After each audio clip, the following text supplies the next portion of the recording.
Con nosotros está en el día de hoy el doctor Samuel Ramos.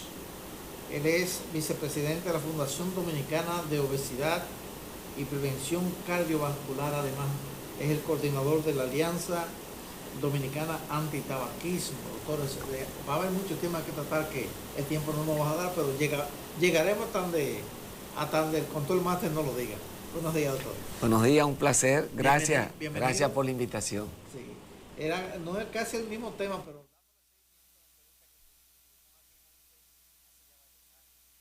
en la primera nuestra, sobre todo, tantas situaciones que se está dando con las enfermedades cardiovasculares en la República Dominicana. Creía que solamente era entre los niños porque había tratado con el doctor Ramírez de toda esta intervención que hacen con los niños aquí en Santiago, pero veo que en sentido general, ¿cuál es la situación real ahora? Y más con este calor que no hay que lo soporte. Bueno, lo primero es para conocimiento de todos que la enfermedad cardiovascular es la principal causa de muerte en el mundo. Eso no tiene ninguna discusión. Alrededor de 18 millones de personas mueren cada año de una enfermedad cardiovascular. Esto es infartos y ataques cerebrales principalmente. Y en nuestro país los números no son diferentes. O sea, no en cantidad, pero en proporción. Alrededor de un 35%, de 33 a 35% de la mortalidad global se debe a enfermedades cardiovasculares. Hay 4 enfermedades que son las principales, las causantes del 72% de la mortalidad. Se llaman enfermedades crónicas no transmisibles. Estas enfermedades son las cardiovasculares, que provocan la muerte de la mitad de los que mueren por enfermedades crónicas, y le sigue las enfermedades pulmonares obstructivas crónicas como el EPOC, el asma, el enfisema, la bronquitis crónica. Después le siguen los cánceres y por último la diabetes. Entonces, esas 4 enfermedades son las responsables de matar alrededor de 7 de cada 10 personas. 7 de cada 10, independientemente de la edad. Estamos hablando en sentido global. Y de eso, la mitad mueren por enfermedades cardiovasculares. Eso es una información que es importante tenerla como base. Nuestro país no es una excepción. Tenemos más o menos el mismo porcentaje de mortalidad global por enfermedades crónicas no transmisibles y por enfermedades cardiovasculares. Razones por qué eso no ha disminuido. Y mire, una información importante es que en los últimos 20 años la proporción, no el número absoluto, porque el crecimiento de la población permite que mueran más personas, pero la relación, la proporción de mortalidad cardiovascular en el mundo entero han reducido la proporción. Sin embargo, en República Dominicana han aumentado. Eso es muy lamentable. Los últimos 10 años el país ha tenido una muerte cardiovascular aumentada, y eso rompe con todo el esquema que teníamos, que era reducir el 25-25 de la Federación Mundial del Corazón, que era reducir un 25% la mortalidad cardiovascular para el 2025. Dominicana es uno de los pocos países en el cual las enfermedades cardiovasculares han aumentado en mortalidad. Okay. ¿Por qué? Ok, esa es la pregunta. ¿Qué ha sucedido con eso? Bueno, hay 2 cosas que son las más importantes: la conducta individual y la conducta política. La política se mete con todo, hasta con las muertes cardiovasculares. ¿Por qué? Porque los principales factores de riesgo para mortalidad cardiovascular, para infartos, para ataques cerebrales, son consumo de tabaco, comida no saludable e inactividad física.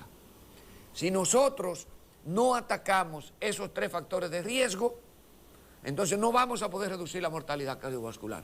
A eso se le agrega la accesibilidad a un buen servicio de salud y, por supuesto, a medicamentos de calidad para poder reducir la mortalidad por enfermedades cardiovasculares.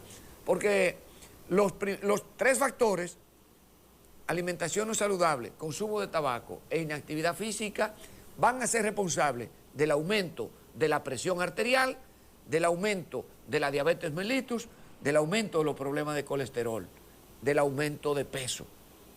Esos 4 elementos, entonces nosotros vamos a tener que se van a hacer una confluencia, una sinergia para aumentar la mortalidad cardiovascular.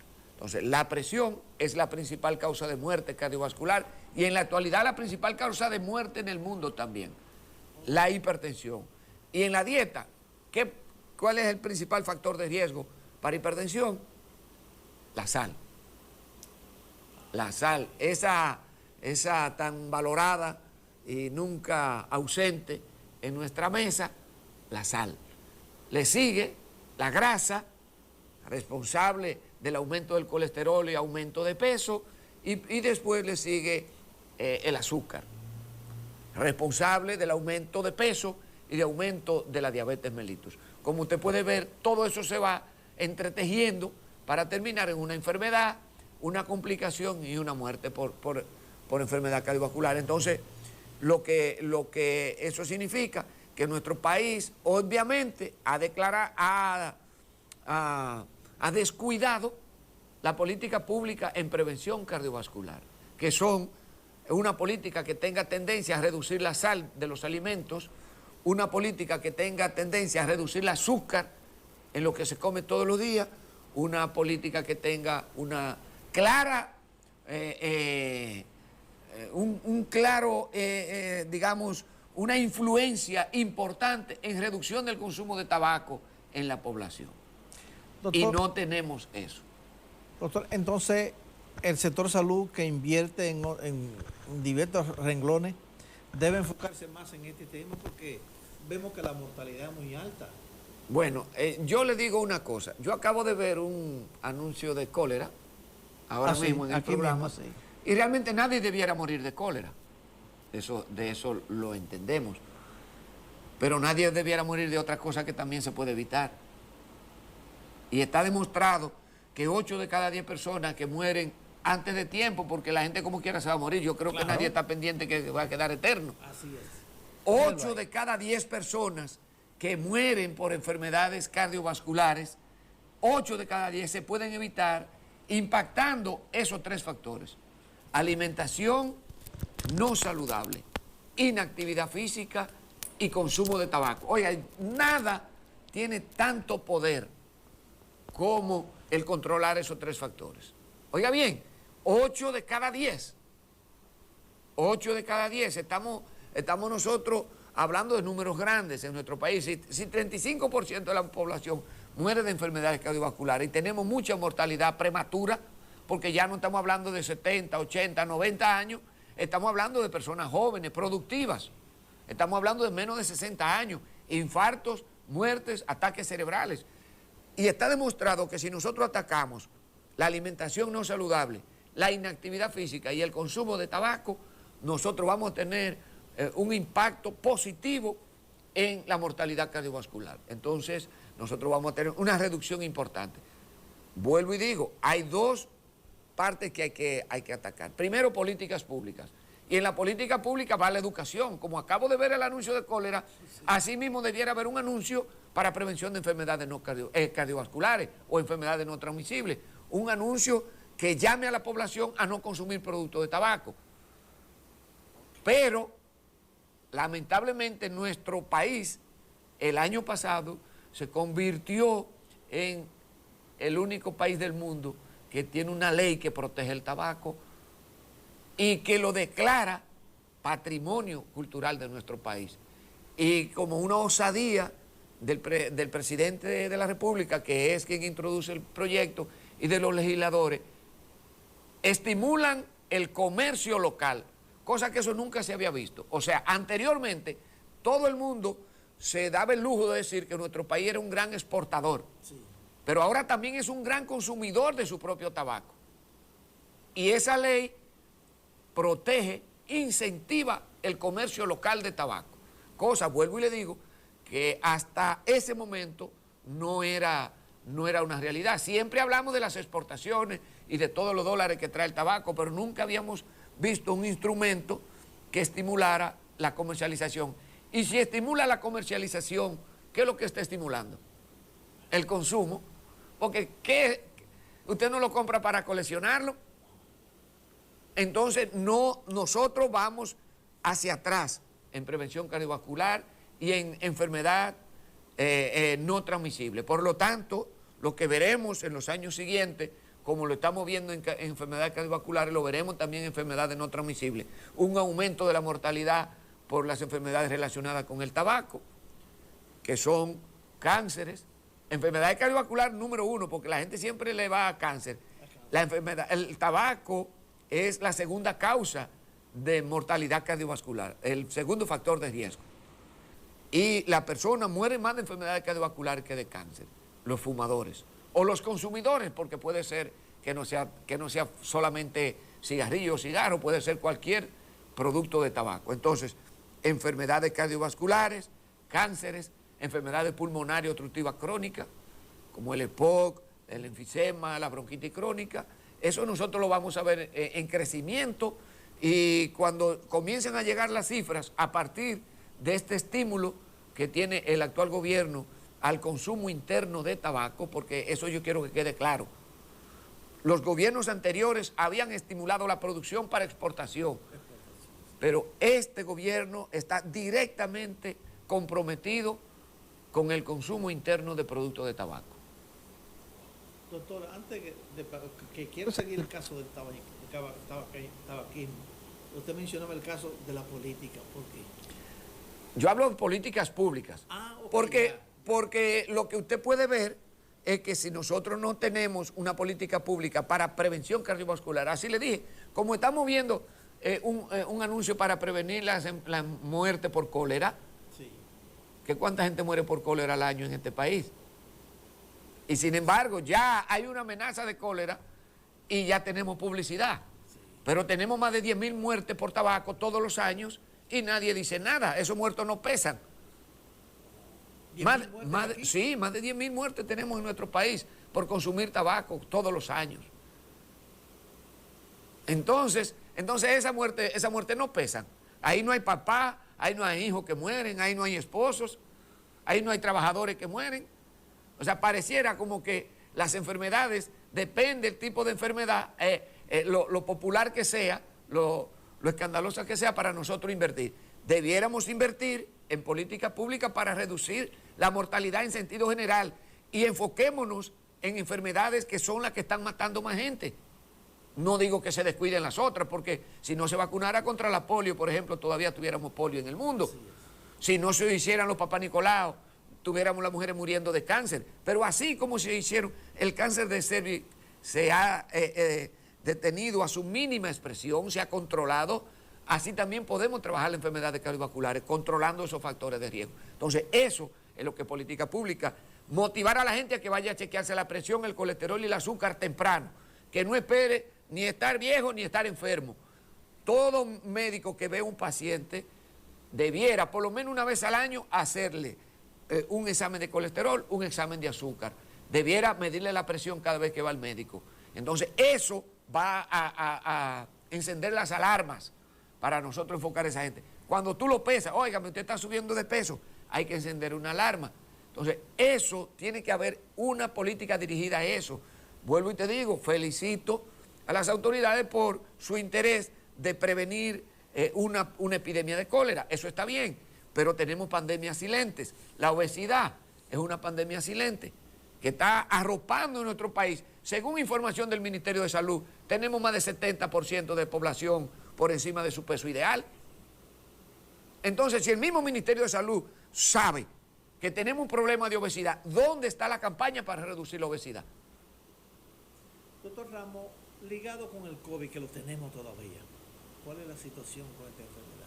Bueno, usted sabe que yo no trabajo la parte infecciosa del COVID. Sí.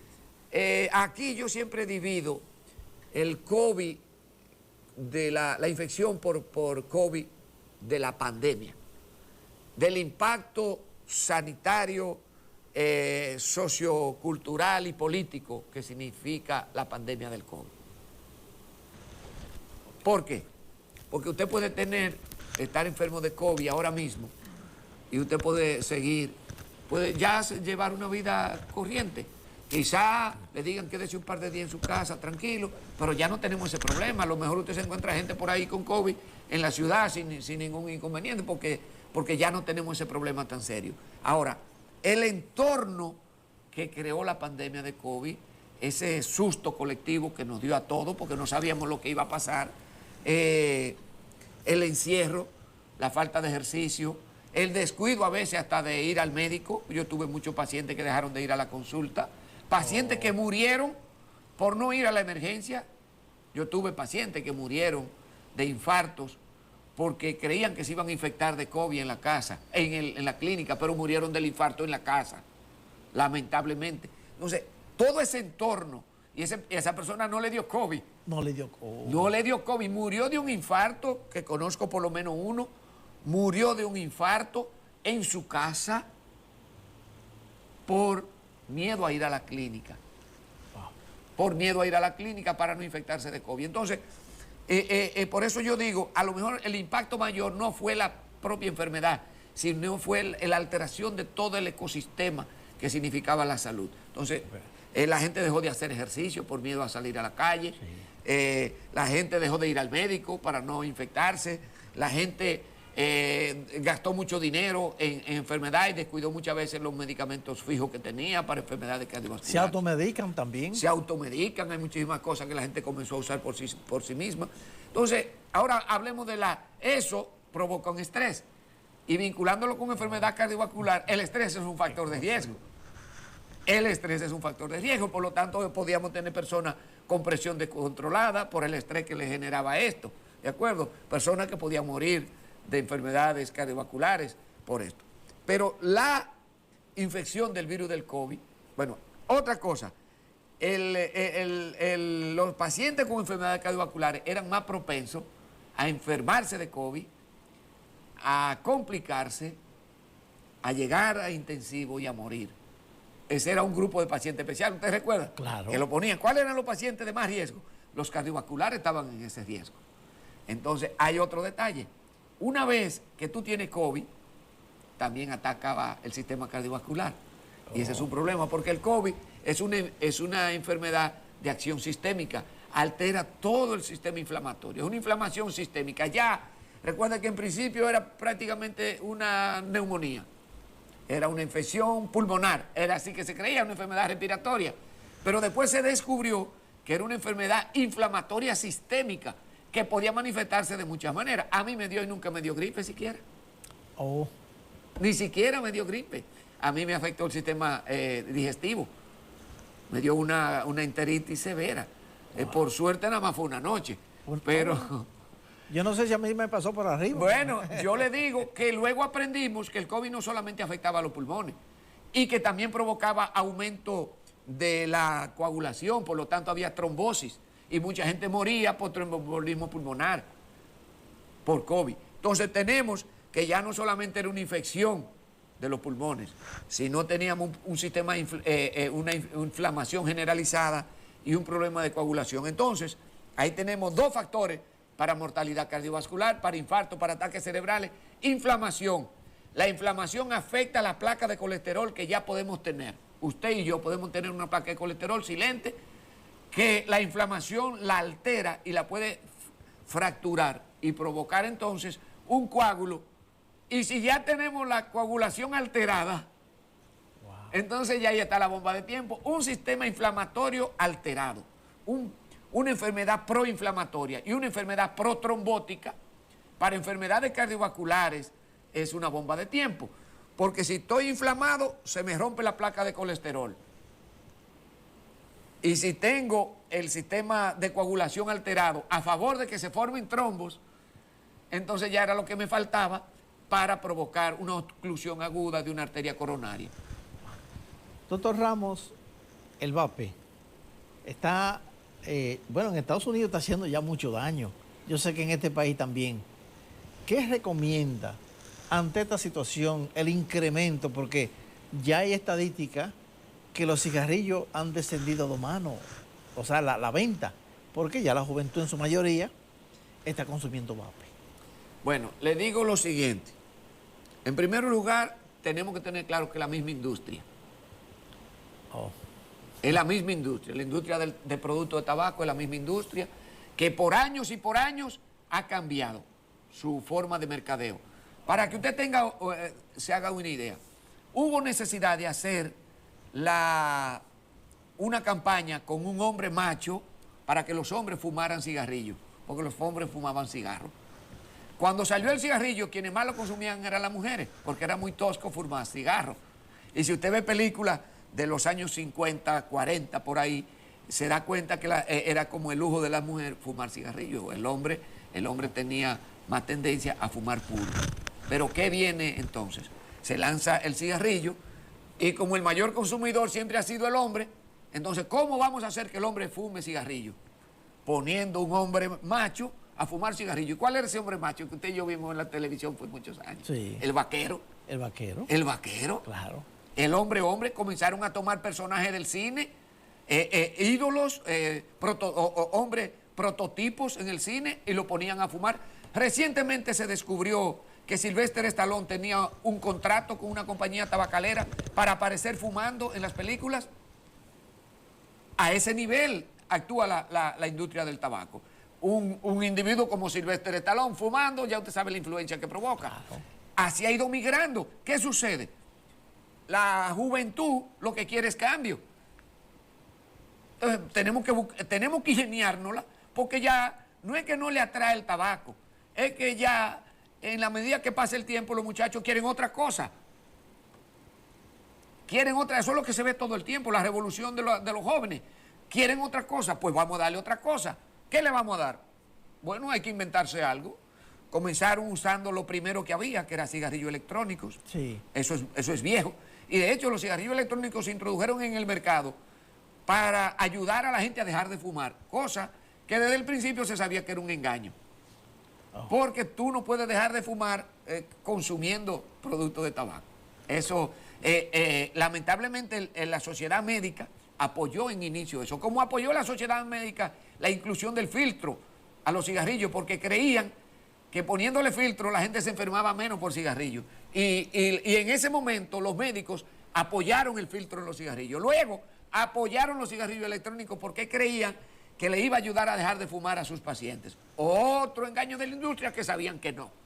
Pues entonces, ¿qué es lo que pasó? Ahora vamos a variar. Ya no son solo cigarrillos electrónicos. Ahora hay vape, mini vape, Juul, hay IQOS de la Philip Morris. Hay cigarrillos, hay soluciones que son los vapes y los mini vapes, que son soluciones que se echan, se recargan, pero hay unos que ya vienen, son cartuchos que se entran completos, que no hay que recargarlos, no hay que manipularlos. Entonces, ¿qué es lo que los jóvenes quieren? Cosas nuevas, pues vamos a darle nuevo. Y en ese proceso de mercadeo tenemos cientos de gente, miles de gente trabajando a ver qué es lo que viene atrás. Pero ¿dónde que está el problema? El problema básico no es que han cambiado el uso, porque ¿de quién usted me está hablando que lo está usando? Jóvenes. Entonces eso no usaban. Oh. Porque usted me está hablando de los jóvenes fumaban, pero esos jóvenes que fumaban ya no son jóvenes. No. Entonces vamos a captar nuevos consumidores a través de nuevos productos. Consecuencia. La misma del tabaco, excepto otra que le voy a mencionar. Cuando hablamos de tabaco, ya yo le dije, cáncer, enfermedad cardiovascular, enfermedad pulmonar obstructiva crónica, son las principales. Hipertensión también. Eso es tabaco, por mucho, pero cuando hablamos de lo que entra a nuestro cuerpo, en este caso la nicotina, es lo que aumenta la presión, aumenta la frecuencia cardíaca, puede provocar ruptura de la placa. Y eso no importa si es fumado en cigarrillo, si es en cigarro, si es en cachimbo, si es en vape, si es lo que sea. Si esa solución tiene nicotina, tiene ese impacto en la salud. Pero hay otro problema de la nicotina, que es donde el Estado ha descuidado sus funciones, y es en la adicción. La nicotina es el elemento adictivo de los productos de tabaco. Entonces, ¿qué yo tengo ahora? El otro día me contó una secretaria que un niño cumplía 10 años. Y dijo, mami, yo para mi cumpleaños quiero que tú me regales una cosita de esa. Ay, madre. Un vape. Para mi cumpleaños número 10. Y eso coincide con las estadísticas. En nuestro país se está comenzando a consumir productos de tabaco a los 10 años y hasta antes. Entonces lo que nosotros tenemos es un grupo de adictos, niños y adolescentes adictos. Y mañana tal vez no sigan usando vape o lo que sea. Usarán lo nuevo o usarán lo viejo si no tienen dinero.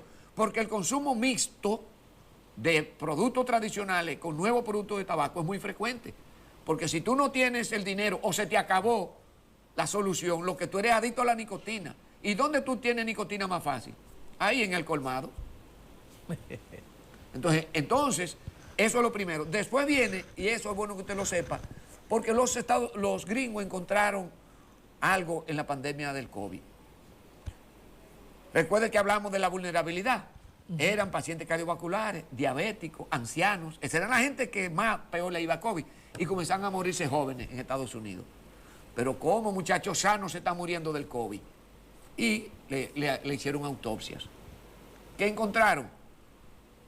Y se describió una nueva patología. Los macrófagos son unas células que tenemos que atraen, que fagocitan, que se comen, así como el Pac-Man. Se comen cualquier partícula que llega al árbol bronquial. Cuando tú respiras, al final para allá. Se lo comen, lo desbaratan, lo desintegran. Y luego lo hacen que se provoque moco y se expulsa. ¿Qué pasaba con esto? Que encontraron en esas autopsias los macrófagos llenos de grasa. Oh. ¿Y qué pasó con esto? Pues, ¿y de dónde hay grasa en los pulmones? Investigan y van hacia atrás, hacia la historia, y encontraron que eran consumidores de vapes y de estos productos nuevos. ¿Y qué encontraron? Que la solución que ellos fuman usa glicerina, que es un derivado de petróleo. Cuando hacen así, se están metiendo agua, pero se están metiendo petróleo en sus pulmones. Y entonces esos macrófagos se inactivaban y morían. Y tapizaban a la superficie pulmonar. Entonces los muchachos perdían la capacidad del intercambio gaseoso. Y eso va a seguir aquí y va a venir feo. Por eso nosotros en la actualidad tenemos tantos problemas con los jóvenes cuando le da COVID. Son muchachos que van a internarse, mientras que antes podía pasar bien, pueden llegar a intensivo y pueden morir en ventilación mecánica. Una enfermedad que está matando. Y va a seguir, porque no tenemos prácticamente ninguna política que tenga como objetivo reducir la mortalidad por enfermedades no transmisibles y reducir el consumo de tabaco y estos nuevos productos de tabaco en la población. Doctor, se nos fue el tiempo, el serrucho llegó, pero mire, estamos muy agradecidos porque a medida que pasa el tiempo, más se va empeorando esta situación, pero bien por estas orientaciones, porque así evitamos esta muerte innecesaria. Bueno, estamos a su orden, estamos a su orden. Muy bien. Bueno, el doctor Samuel Ramos hoy nos ha acompañado en el día de hoy en nuestro programa de Frente al País y en su condición de